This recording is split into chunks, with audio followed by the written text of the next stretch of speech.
శరణమయ్యప్ప శ్రీమాత్రే నమ. ప్రేక్షక మిత్రులందరికీ కూడాను శుభాకాంక్షలు. అందరూ కూడా దీపావళి పండుగను, కార్తీక మాసాన్ని ఆస్వాదించే ఒక శుభ తరుణంలో నవంబర్ 2024 ద్వాదశ రాశులకి ఎలా రాశి ఫలితాలు ఉన్నాయని మనం చూడబోతున్నాం. ఈ రాశి ఫలితాలన్నీ కూడాను ఎవరికి వాళ్ళు ఈ నెల నాకు ఎలా ఉండబోతుంది, వ్యాపారం ఎలా ఉంటుంది, ఉద్యోగం ఎలా ఉంటుంది, చదువు ఎలా ఉంటుంది, నా రియల్ ఎస్టేట్ రంగం ఎలా ఉంటుంది, లేదా వృత్తిపరంగా నాకు ఎలా ఉంటుంది, కళాకారులకు ఎలా ఉంటుంది, ఒక తపన, ఒకటి తెలుసుకోవాలని ఒక తపన. దీన్ని మనం అన్ని రకాలుగా గోచార గ్రహస్థితులు అన్నింటినీ దృష్టిలో పెట్టుకొని మనం చెప్తున్నాం. ఈ యొక్క గోచార గ్రహస్థితి ప్రకారం మీ యొక్క జాతకానికి ఒక 40% వర్తిస్తుంది. మీ వ్యక్తిగత జాతకం ద్వారా, సంపూర్ణ జాతకం ద్వారా 100% మీరు తెలుసుకోవచ్చు. మీ వ్యక్తిగత జాతకాని కోసం మీ పరిసర ప్రాంతాల్లో ఉన్నటువంటి గురువుల్ని సంప్రదించండి. జాతకం అనేది పడుతున్న వర్షానికి ఒక గొడుగే, కానీ జాతకం జీవితం కాదు. మీ యొక్క జీవితాన్ని భగవంతుడు లిఖితం ఎప్పుడో రాసేశాడు. ఇది మీ నడుస్తున్న దారిలో ఏదైనా స్పీడ్ బ్రేకర్స్ వస్తే ఎలా ఉంటుందని తెలుపబడేదే ఈ నెలసరి జాతకం. ఆ గ్రహాలన్నీ ఎలా మారుతున్నాయి, ఎలా ఉంటుందని చెప్పడం జరుగుతుంది. మా ద్వారా తెలుసుకోవాలనుకున్న వాళ్ళు దయచేసి టైం పరిపాలన చేసుకోండి. అర్ధరాత్రులకు కాల్ చేయకండి, ఇల్లీగల్ అఫైర్స్ అడగకండి, ఫైనాన్షియల్స్ గురించి అడగకండి, మీ వ్యాపారం ఎలా ఉంటుంది, జీవితం ఎలా ఉంటుంది, ఇవన్నీ అడగండి. వాట్సాప్ మాత్రమే చేయాలి, ఫోన్ దయచేసి చేయకండి. మేము వాట్సాప్ చూసిన తర్వాత మీకు కాల్ చేస్తాం. శరణమయ్యప్ప.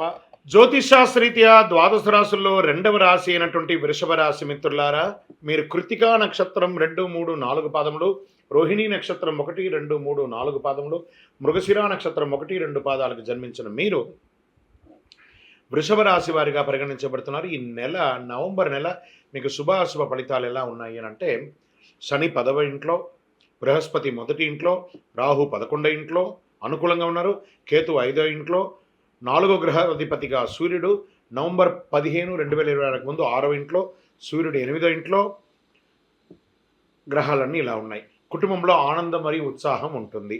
మీరు మీ శత్రువుల మాయలను ఓడిస్తారని ఉంది. ఎంత అద్భుతం చూసారా?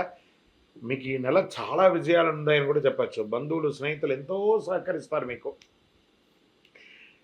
ఎన్నో రోజులుగా మీ మనసులో నలుగుతున్నటువంటి ప్రభుత్వం నుంచి నాకు ఈ పర్మిషన్ వస్తే బాగుంటుంది, లేదా ప్రభుత్వ ఉద్యోగం వస్తే బాగుంటుంది, ప్రభుత్వం నుంచి ఈ సహకారం ఉంటే బాగుంటుంది అనేది దానికి ఇప్పుడు మీకు మంచి అవకాశాలు ఉన్నాయని చెప్తున్నాను.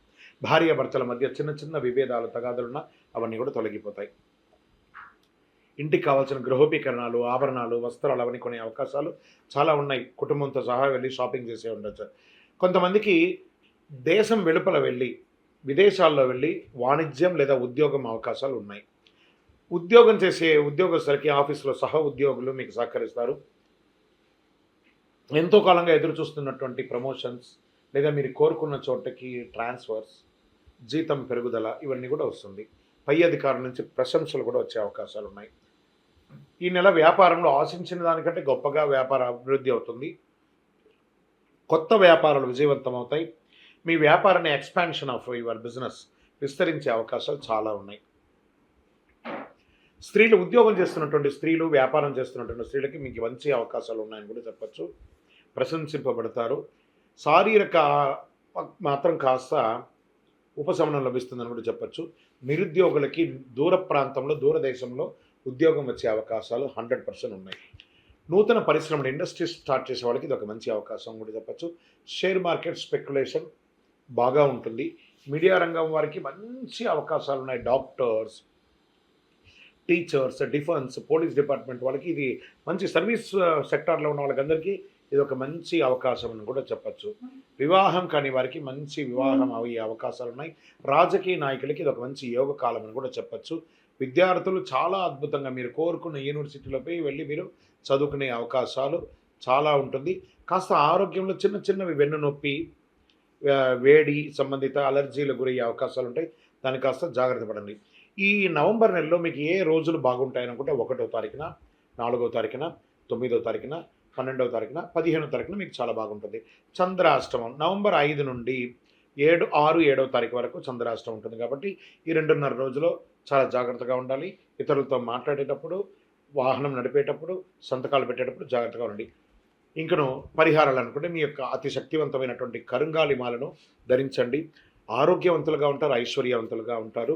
మీ వయస్సు ఎన్ని ఉన్నాయో అన్నీ మీ యొక్క ఇష్టదైవం దేవాలయంలోపై కార్తీక మాసం కాబట్టి దీపం వెలిగించండి. చక్కగా హనుమాన్ చాలీసా పారాయణం చేయండి. సుబ్రహ్మణ్య స్వామి వారి దేవాలయంలో దర్శనం చేసుకోండి, లేదా శివాలయంలో ప్రదోష కాలంలో ప్రదక్షిణం చేయండి, ఒక 12 ప్రదక్షిణాలు. ఇంకనూ మీ యొక్క వ్యక్తిగత జాతకం తెలుసుకోవడానికి ఈ కింద ఉన్నటువంటి నెంబర్కి మీ యొక్క date of birth, time of birth, place of birth WhatsApp చేయండి. ఆ మెసేజ్ చూసి మేము మీకు కాల్ చేస్తాం. విజయవస్తు. శరణమయ్యప్ప. మొట్టమొదటిసారి మాల వేసుకునే వాళ్ళకి ఎన్నో అనుమానాలు ఉంటాయి. ఆ మాల వేసుకునే వారికే కాకుండా ఆ మాల వేసుకునే స్వామి వారి యొక్క ఇంట్లో వాళ్ళకు కూడా ఎన్నో అనుమానాలు ఉంటాయి. వారిని అన్నింటినీ తీర్చే విధంగా కొన్ని ప్రశ్నోత్తరాలతో మనం ముందుకెళ్తాం. మాలాధారణ యొక్క విశిష్టత. ఎంత అద్భుతమైనటువంటి ప్రశ్న. ఈ మాలాధారణ ఎవరు వేసుకోవాలి, ఏ వయసు వాళ్ళు వేసుకోవాలి, ఈ మాలాధారణ యొక్క విశిష్టత ఏంటి, ఎలా వేసుకోవాలి, దీన్ని మనం ఇప్పుడు క్లుప్తంగా తెలుసుకున్నాం. ఈ అయ్యప్ప స్వామి వారి యొక్క మాల ఏమని చెప్తున్నాం? జ్ఞానముద్రాం శాస్త్రముద్రాం గురుముద్రాం నమామ్యహం, వనముద్రాం శుద్ధముద్రాం రుద్రముద్రాం నమామ్యహం, శాంతముద్రాం సత్యముద్రాం వ్రతముద్రాం నమామ్యహం, శబర్యాచల సత్యేన ముద్రాం పాదు సదాభిమే, గురుదక్షిణయాత్ పూర్వం తస్యానుగ్రహకారిణే శరణాగత ముద్రాఖ్యం ద్వన్ముద్రాం ధారయామ్యహం, చిన్ముద్రాం కేసరీముద్రాం భద్రముద్రాం నమామ్యహం, శబర్యాశ్రమముద్రాయై నమస్తుభ్యం నమో నమః.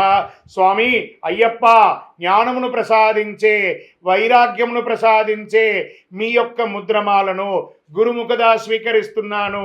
ఈ క్షణము నుండి అసత్యము పలుకను, సత్యమే పలికెదను, మధువు మాంసములను స్వీకరించను, స్త్రీలను పిల్లలను పెద్దవాళ్ళని గౌరవంతో ఉంటాను, మధుమాంసములు స్వీకరించను, సదా సర్వకాల సర్వావస్థలయందు మీ నామస్మరణ ఓం శ్రీ స్వామియే శరణమయ్యప్ప తారక మంత్రాన్ని జపం చేస్తూ బ్రహ్మచర్య దీక్షను పాటిస్తూ స్వామి అని పిలువబడే నీ నామానికి ఏ విధమైనటువంటి ఆటంకం కలంకం కలగకుండా నా దీక్షను నిర్వర్తిస్తానని ప్రమాణము చేస్తున్నాను.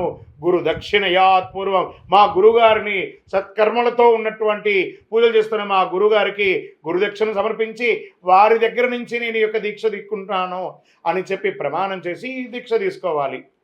ఇది దీక్షలో ఒక మాలాధారణలో ఒక విశిష్టత. మరి ఎవరెవరు తీసుకోవాలి అనుకుంటే, మీరు మాల వేసుకోవాలి అనుకుంటే మనం నమ్మిన వాళ్ళు, మనల్ని నమ్మిన వాళ్ళని పర్మిషన్ అడగాలి.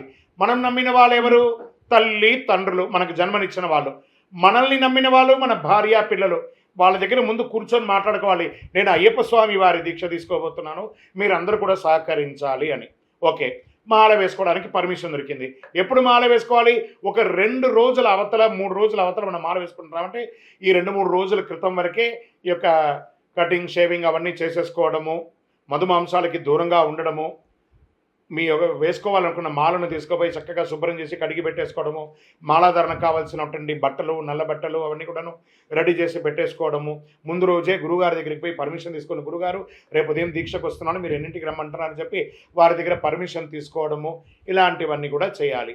సరే, మాల కూడా వేసేసుకున్నాము. ఆ రోజు వచ్చేసింది, మాల వేసేసుకున్నాం.